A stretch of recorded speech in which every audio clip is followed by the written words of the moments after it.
Hey, my delightful darlings. So I'm finally back home and PJ is still asleep. I just finished up making my baby girl a bonnet because she's been saying she wants matching moo and bonnets with me. I made myself a moo and a bonnet, and she said that I'm wrong because I did not make her one. So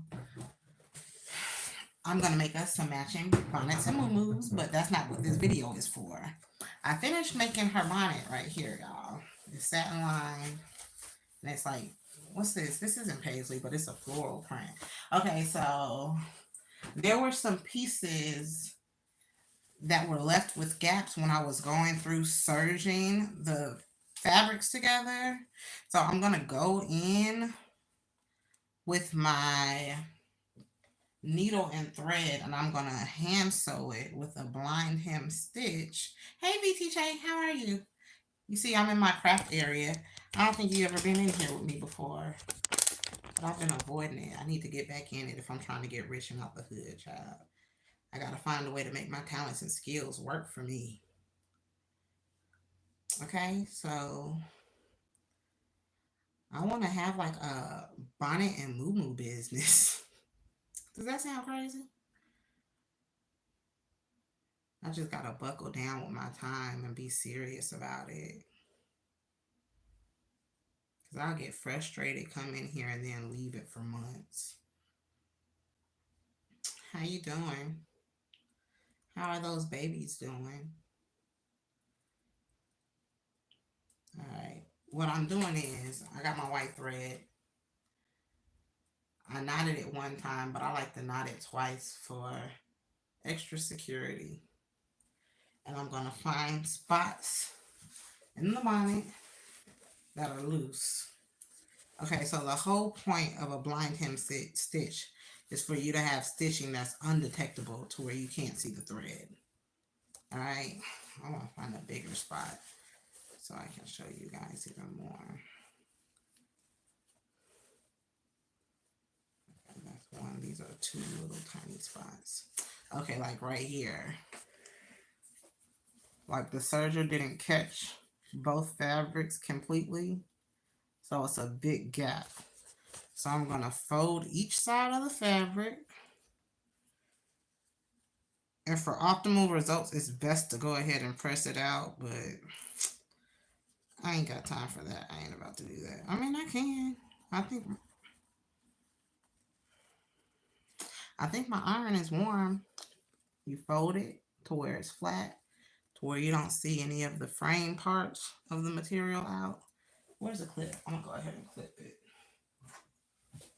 with this big old clip on the end, just on the end, so it won't come back up. And I'm gonna go in on the fold with my needle. But I'm gonna have to do a separate video that's not live and do it. See that? I'm gonna go on the flower print side of the fabric and pull it through. Okay, we're gonna cut that. And then we're gonna go directly across from it onto the black silk pattern fabric and go inside on the fold and pull it through.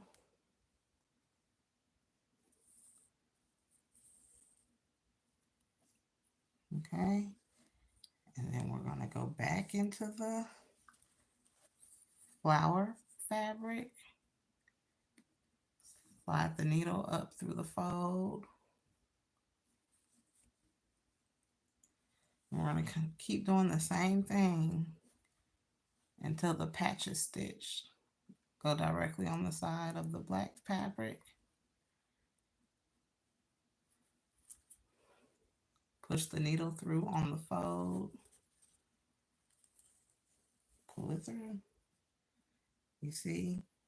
It might look blurry because it's still small, but the stitching is almost undetectable. So if you're using like matching thread, it's minimal stitching seam. And I'm almost done, so I'm just gonna probably gotta do this like 2 or 3 more times. And then the hole should be patched up.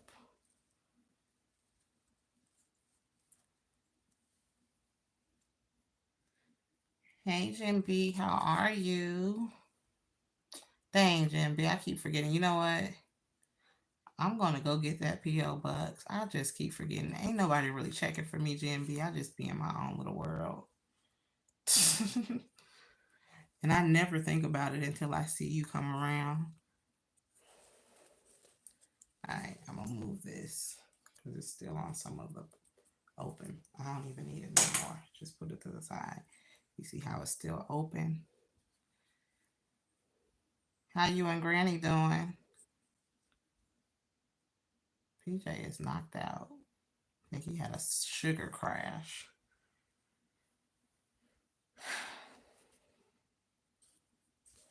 Make sure all that fabric is folded in. I don't want to see that. All right.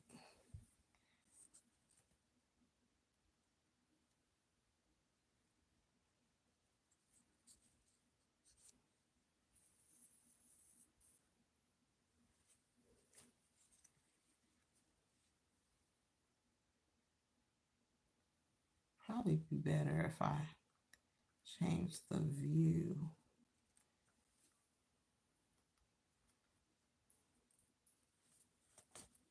We're almost done.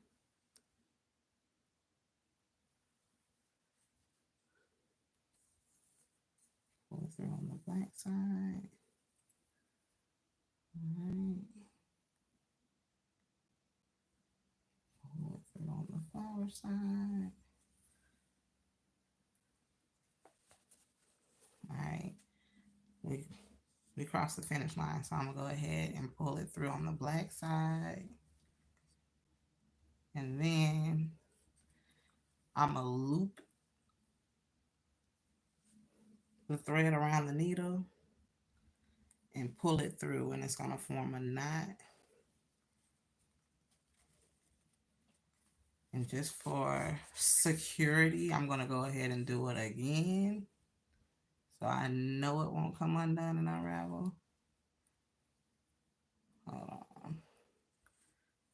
Flip through, put the needle through the black end of the fabric, the black side of the fabric. Take this, loop it through the needle.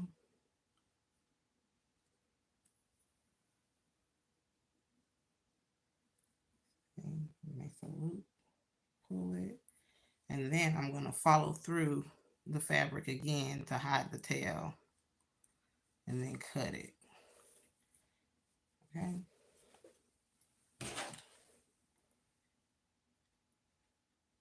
And that's how you do a blind hem stitch by hand.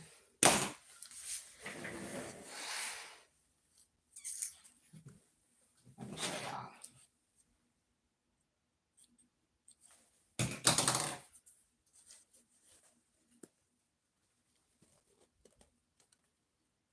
See, this is when it's by hand, and this is when it's by serger.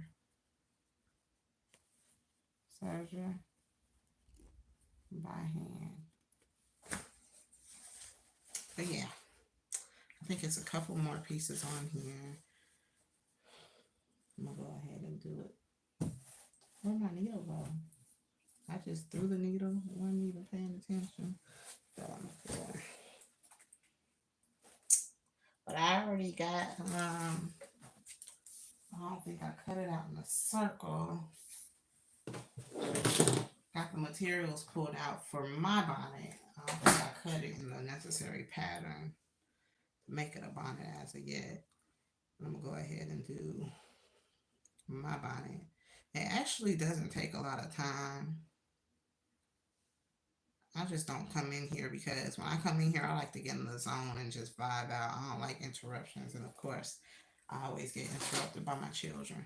Luckily, PJ's asleep right now, and Onyx is at school. But I know he's about to wake up in the next 5 minutes.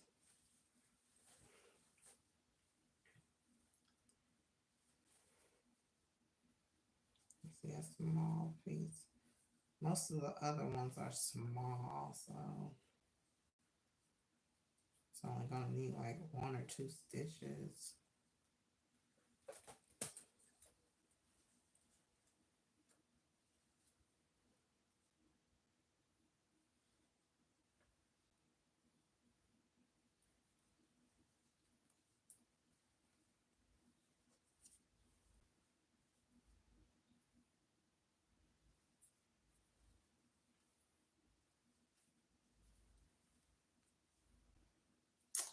Okay, y'all. So me and my mother have been talking, and she was telling me, like, when I had got my tax return back, she was telling me, like, I need to invest my money into something that, I could bring in some sort of income on the side.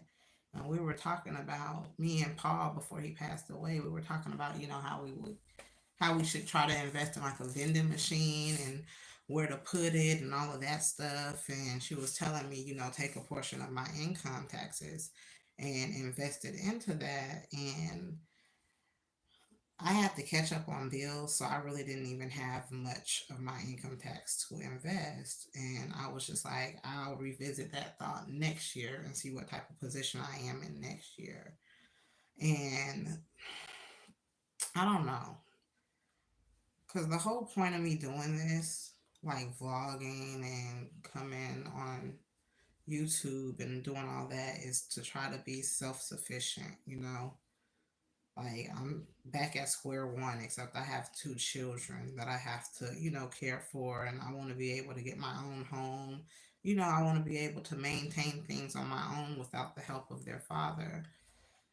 Well, I don't have a choice because he's gone, but I'm just trying to figure out, because being a makeup artist was not, I don't know, was not serving me in my lifestyle now. Because being a makeup artist, you got to drop everything that you're doing, especially when you're dealing with celebrities and stuff. Like, you got to fly, you got to travel, you got to get called in at last minute. And that was not anything that I could sustain, especially not having a lot of help, because I didn't have a lot of people to help me watch my children. So that's not no longer a life that I could live since I don't have support. So before Paul passed away, I was in a car accident and I kind of let it go when I had an attorney and everything. And he just called me back telling me about money from the settlement. And that was almost like 3 damn years ago. And I'm like, why are y'all just getting back at me now? So I will have some extra money, but now I'm torn because it's like, I don't know if I really want to go and get the vending machine right now. Like, part of me says to go ahead and invest more into my craft, because, like, I want to get to the point where I'm able to sew prom dresses and gowns and stuff like that, even though I've only been sewing exotic dance wear and stuff around the house for me and my baby. I honestly feel like that's something that I want to do and I want to be a part of.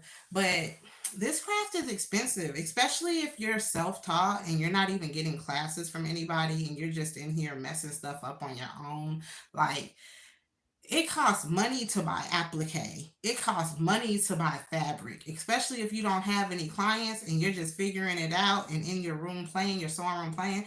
So part of me is like, do y'all think I should invest the money that I'm getting from my settlement? Even though it's not much, it's more than what I have now, because I'm trying to think of something. I do have my own business. I need to get my website back in order because that just went down, down, down. Like, I have to get so much stuff back in order. But I have my business, Glamour Freak, and I was like, okay, well, I want to market and brand myself on YouTube under a different, not panhandle, under a different handle, my business handle, Glamour Freak. And I was like, I want to market to average everyday women, because my mind was kind of like in the frame of like strip club. I'm still thinking sexy, young, raunchy. Like, no, I want to market to everyday women like me that go to work, come home. Like, it's more of us than you know. Hell, even single mothers. It could be married women too, but I want to make matching muumuus and bonnets. And I think that'll be what I need to set everything off and go forward to try to fund my dreams with making gowns. What do y'all think? I'm just talking. Y'all ain't, but I think I'm going to invest in fabric. And my aunt last summer, she gave me one of those little tent things, when you drive around on the side of the streets and you see people set up and, selling their merchandise and all that. I tried it out for the first time. I actually documented it.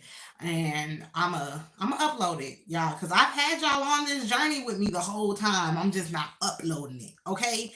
bear with me. I'm gonna upload it. So when y'all see some stuff, you're gonna be like, what's going on? You're probably gonna be confused because you've been focusing on my lives. But the stuff that I'm uploading on the forefront of my YouTube, the actual videos that I got, like y'all behind over there. Y'all up to date in the lives. Okay. So yeah, so I was just selling, like, I was selling cartoon bikinis, still thinking about dancers. I was selling, like, those little rompers, like bodysuits and headbands, and not everybody wants to wear that stuff. So this summer, I'm thinking about investing in some fabric and going out there and selling bonnets and muumuus, because everybody got a home, right? Everybody want to be comfortable in their house, right? Not everybody wants to wear the Walmart muumuus and stuff like that. Shoot, I want to chill in a matching bonnet and muumuu. So I think I'm gonna go ahead and try that. It seems like a good idea to me. Do I sound crazy, or should I just go with the vending machine idea? What y'all think? Cause I don't want to give up on my dreams. I don't know where to start, y'all. I'm so lost. It's just a lot of hard work. And I honestly feel like I'm afraid of failing. I'm not afraid of failing. I'm honestly afraid of how. I think I fear how successful I might actually just be. Does that sound weird? All right, I'm done with this whole.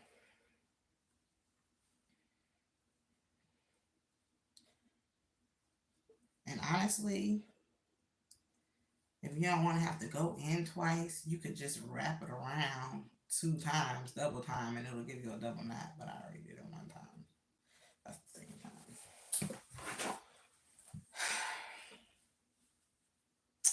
Did I say hey, Ava?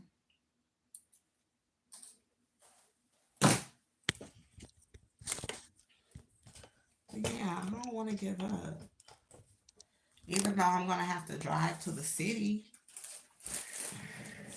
every weekend. I was like, every weekend, I'm going to just drive somewhere to the city and set up on the side of the road.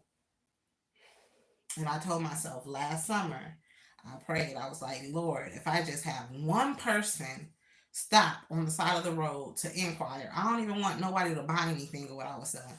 If I just have one person stop to inquire about what I have, that's a sign that I need to keep going. And I've had multiple people stop and inquire. I ain't had nobody buy nothing, but mind you, I only did it twice out of the summer. So I'm thinking this summer, I didn't want to have my babies out there cold in the winter time, but I was like, okay, by next summer, I need to think of a plan and what I can come out here and market and sell. And I feel like that's something lost. Like, people don't go out there and do the footwork in person no more. Everybody wants to go to the. I want to do it in person. Like, I want to set up somewhere, where I'm gonna be every weekend, type of thing. Like, until I get my own boutique, I'm gonna have a boutique and I'm gonna be successful. But I don't want to have the type of boutique where I could just go buy stuff online and anybody, like, all the boutiques seem the same. They're selling the same stuff. They got the same vendors. I want to actually make my stuff.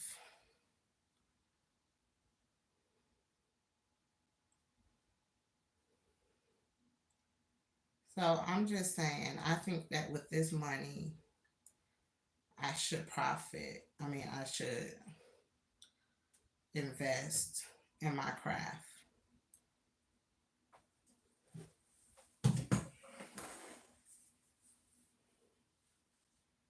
Now I could be out there. I'm thinking about getting another mannequin. I could still do the little rompers and headbands, and I could do the moo too. But like,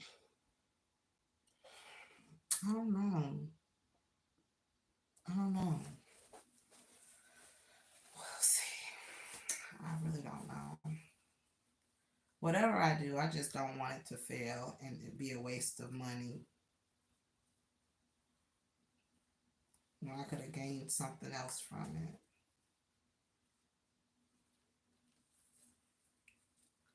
Because in all honesty, like, I can easily look up, and 5, 10 years done passed and I'm still in the same spot. Like, I have not worked for nobody in so long. Like, I can't even think. The last time I've worked for somebody was when, shit, it's been over 15 years since I've worked for someone. I've always been a hustler and did it myself. Like, whether I was doing hair, whether I was doing makeup, I never depended on anybody to give me my money. So now I just have to figure out how to hustle in a different way with my children.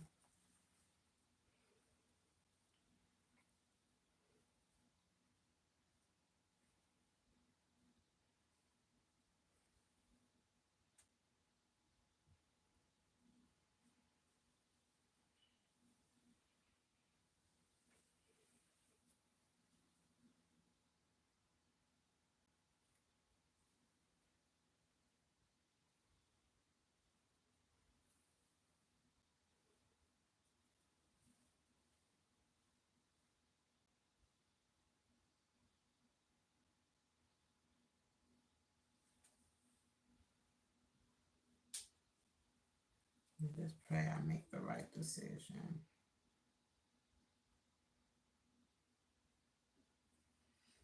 I want to pay somebody to teach me how to read dang on sewing patterns. Even though that's old school, and I've been seeing people have like projectors mounted in they dang on ceiling to cut out pattern pieces on fabric, and that's crazy. I want to be able to do that. And then I feel like that would be awesome, especially me being in a small town.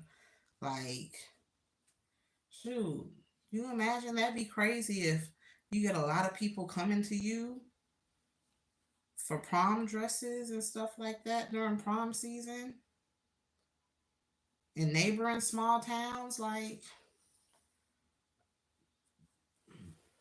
I can see it. I can see the vision.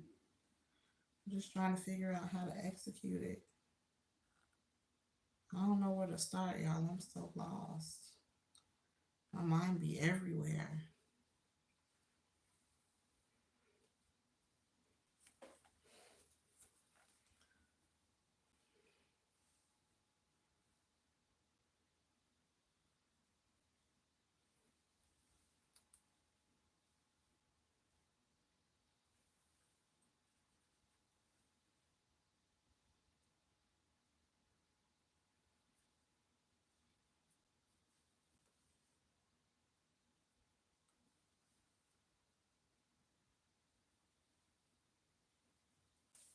I have PJ taking an early nap. Y'all, I didn't even show y'all. I should have showed y'all.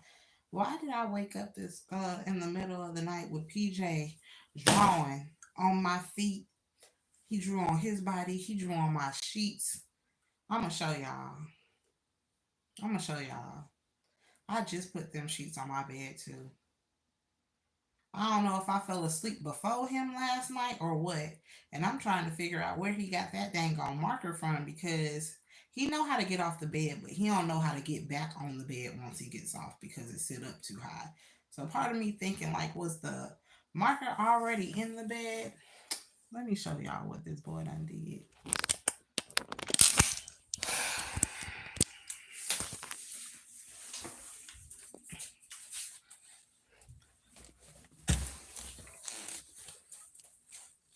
He's still asleep.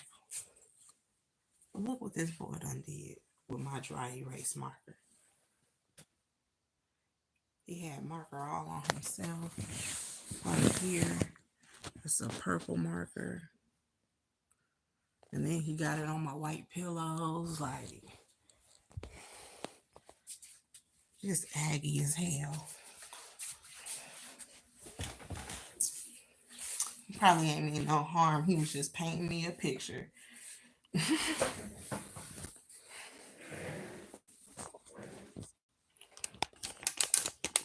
Still, yeah. Alright. I think I'm done fixing majority of the gaps. I see like 2 more small ones.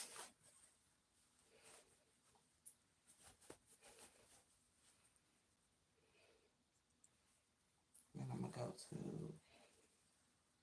Let me know if y'all want me to come and do a tutorial on how to make a bonnet, y'all. I'll do it. And that's why I'm like, I'm just sitting on content and niches and I don't even get in here and share it.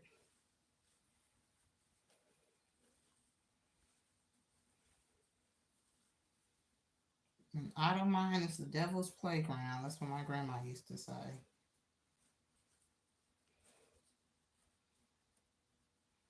You need to stay on the move, on the go.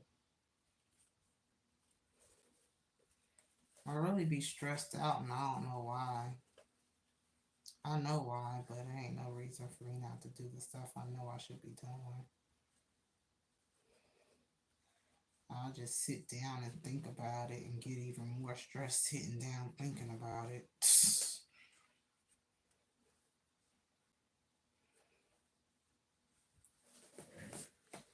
Alright.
Alright.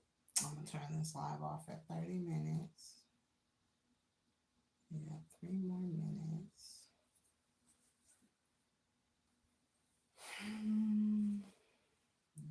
That one's done.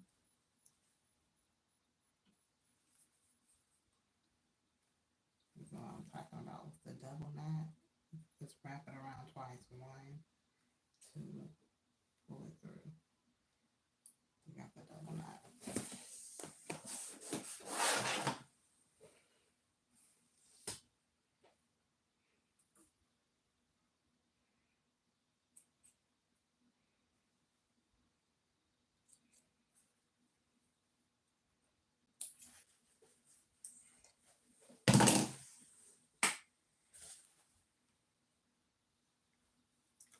And then for a knot, I just lift my finger, wrap it around my finger, and then slide it through and pull.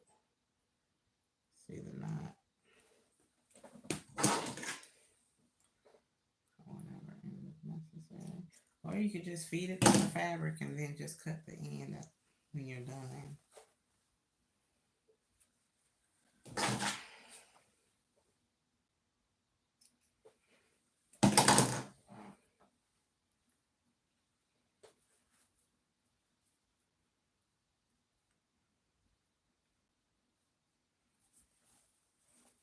One more hole right there. I'm gonna go in and stitch it down.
bonnet.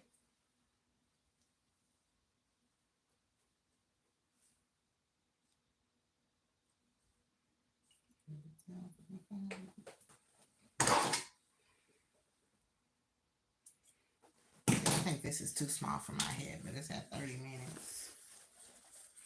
Might be too small for my head, so this is the bonnet for the children. Satin line bonnet.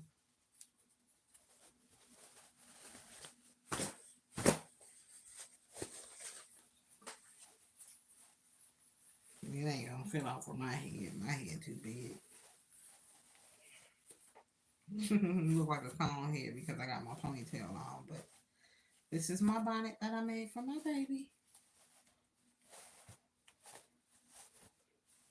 Once it fits on her head, then I'll have like the little frillies, but I'm stretching it out. Okay. Yeah, have a great day.